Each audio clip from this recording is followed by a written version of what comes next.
আপোনালোকৰ কাৰণে গুৰুত্বপূৰ্ণ ভিডিঅ' লৈ আহিছোঁ। সেইটো ভিডিঅ' হ'ল SIR নতুন ভোটাৰ লিষ্ট আহি গ'ল 2026 চনৰ।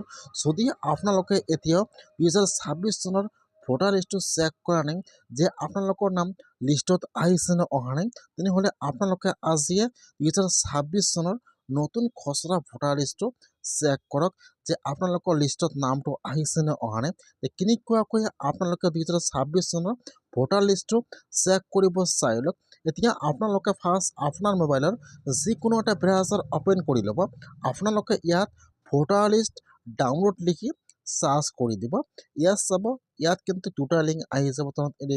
এনেকুৱাকৈ ভোটাৰ লিষ্ট ডাউনলোড ইৰল ভোটাৰ ছাৰ্ভিচ পৰ্টেল। আপোনালোকে ইয়াৰ যিকোনো এটা ছাৰ্ভিচৰ ওপৰত ক্লিক কৰিব। ইয়াত যিটো 1 নম্বৰত দিয়া আছে ভোটাৰ লিষ্ট, এতিয়া আপোনালোকে সেইটো অপশ্যনৰ ওপৰত ক্লিক কৰিব। মই কিন্তু আপোনাৰ সুবিধাৰ কাৰণে অপশ্যনৰ লিংকটো মোৰ ডিছক্ৰিপশ্যনত দি দিছোঁ। আপোনালোকে ডাইৰেক্ট ক্লিক কৰি ফাৰ্ষ্ট এইটো অপশ্যনত আহি যাব। ভোটাৰ লিষ্টত ক্লিক কৰাৰ পিছত ইয়াত চাব, দুটা অপশ্যন আহি যাব।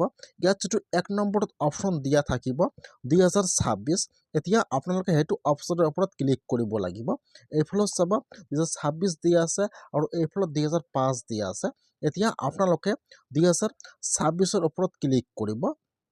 এতিয়া আপোনাৰ ওচৰত এইটো পেজ অ'পেন হৈ যাব। এনেকুৱাকৈ ইয়াত চাব, ইয়াত এনেকুৱাকৈ আহি যাব। ইয়াত অলৰেডি ষ্টেট নাম আসাম ছিলেক্ট কৰা থাকিব আৰু ইয়াত 2026 ছিলেক্ট কৰা থাকিব। ইয়াত চাব, ইয়াত ক্লিক কৰিব। ইয়াত আৰু এটা নতুন পেজ ইয়াত আহি যাব এনেকুৱাকৈ।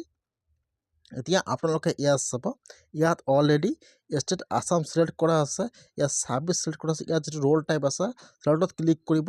ইয়াত এটা অপশ্যন আহি যাব ৰোল টাইপ 2026। আপোনালোকে ইয়াৰ পৰা এইটো অপশ্যন ছিলেক্ট কৰি লৈ ল'ব। ইয়াত চাব দিয়া আছে ডিষ্ট্ৰিক্ট। এতিয়া আপোনালোকে ছিলেক্টৰ ওপৰত ক্লিক কৰিব। ইয়াত আহি যাব আপোনালোকৰ ডিষ্ট্ৰিক্টৰ নাম। এতিয়া আপোনালোকে ইয়াত চাই ল'ব যে ইয়াত আপোনালোকৰ ডিষ্ট্ৰিক্টৰ নাম কোনটো হয়। ইয়াত যিটো আপোনাৰ ডিষ্ট্ৰিক্টৰ নাম হয়, এতিয়া আপোনালোকে ইয়াত চাই লৈ ইয়াত আপোনালোকৰ ডিষ্ট্ৰিক্টৰ নামটো ছিলেক্ট কৰি লৈ ল'ব। ইয়াত চাব ডিষ্ট্ৰিক্টৰ নাম দিয়া আছে। এতিয়া আপোনালোকে ইয়াত চাই লৈ ইয়াত আমাৰ ডিষ্ট্ৰিক্টৰ নামটো ছিলেক্ট কৰি লৈ ল'ব। তাৰপিছত ইয়াত আহি যাব আপোনালোকৰ এছেম্বলিৰ নাম। ছিলেক্টত ক্লিক কৰিব। ইয়াত আপোনালোকৰ এছেম্বলিৰ নাম আহি যাব। এতিয়া আপোনালোকে ইয়াত চাই ল'ব যে ইয়াত আপোনাৰ এছেম্বলিৰ নাম কোনটো হয়। ইয়াত যিটো আপোনাৰ এছেম্বলিৰ নাম হয়, আপোনালোকে ইয়াত আপোনাৰ এছেম্বলিৰ নামটো ছিলেক্ট কৰি লৈ ল'ব। এতিয়া ইয়াত আহি যাব কেপচা। এতিয়া আপোনালোকে ইয়াত ফাৰ্ষ্ট কেপচাটো বহাই দিব। যি কেপচা ইয়াত আহি যায়, ইয়াত কেপচাটো বহাই দিব। কেপচাটো বহাই দিব। এতিয়া আপোনালোকে অলপমান তলত আহি যাব। ইয়াত চাব, ইয়াত আপোনাৰ চেণ্টাৰৰ নাম আহি যাব।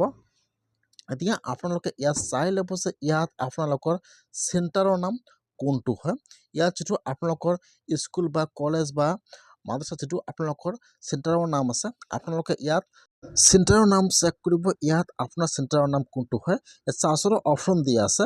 যদি ইয়াত নাহে, আপোনালোকে ইয়াত আপোনাৰ চেণ্টাৰৰ নামটো লিখি ইয়াত চাৰ্চ কৰিব এনেকুৱাকৈ। তাৰপিছত ইয়াত যিটো আপোনাৰ চেণ্টাৰৰ নাম হয়, আপোনালোকে ইয়াত ফাৰ্ষ্ট আপোনালোকৰ চেণ্টাৰটো ইয়াত ছিলেক্ট কৰি ল'ব এনেকুৱাকৈ। ইয়াত চাব, ইয়াত আহি যাব এনেকুৱাকৈ আপোনাৰ চেণ্টাৰৰ নাম। আপোনালোকে ইয়াত টিক মাৰ্ক দি দিব। এতিয়া আপোনালোকে কেপচাটো বহাই দি ডাউনলোড ছিলেক্টৰ ওপৰত ক্লিক কৰিব। যেতিয়া আপোনালোকে ডাউনলোডৰ ওপৰত ক্লিক কৰিব, এতিয়া কিন্তু পেজটো অলপমান লোডিং ল'ব এনেকুৱাকৈ। আপোনালোকে অলপমান ৱেইট কৰিব লাগিব। ইয়াত চাব, যেতিয়া আপোনালোকে ডাউনলোডৰ ওপৰত ক্লিক কৰিব, ইয়াত চাব, এতিয়া কিন্তু অলপমান লোডিং ল'ব।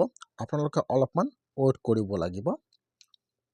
ইয়াত চাব, ইয়াত দেখুৱাই দিব ষ্টেটাছ প্ৰগ্ৰেছ। এতিয়া আপোনালোকে অলপমান ৱেইট কৰিব আৰু ইয়াত দেখুৱাই দিব ডাউনলোড ছাকচেছফুল। ইয়াত চাব, এতিয়া আপোনাৰ ওচৰত ইয়াত আহি যাব অ'পেন। এতিয়া আপোনালোকে অ'পেনত ক্লিক কৰিব। এতিয়া কিন্তু আপোনাৰ মোবাইলত আপোনাৰ গাঁৱৰ বা আপোনাৰ চেণ্টাৰৰ ইয়াত লিষ্টটো অ'পেন হৈ যাব এনেকুৱাকৈ। পিডিএফটো আপোনালোকে অ'পেন কৰিব।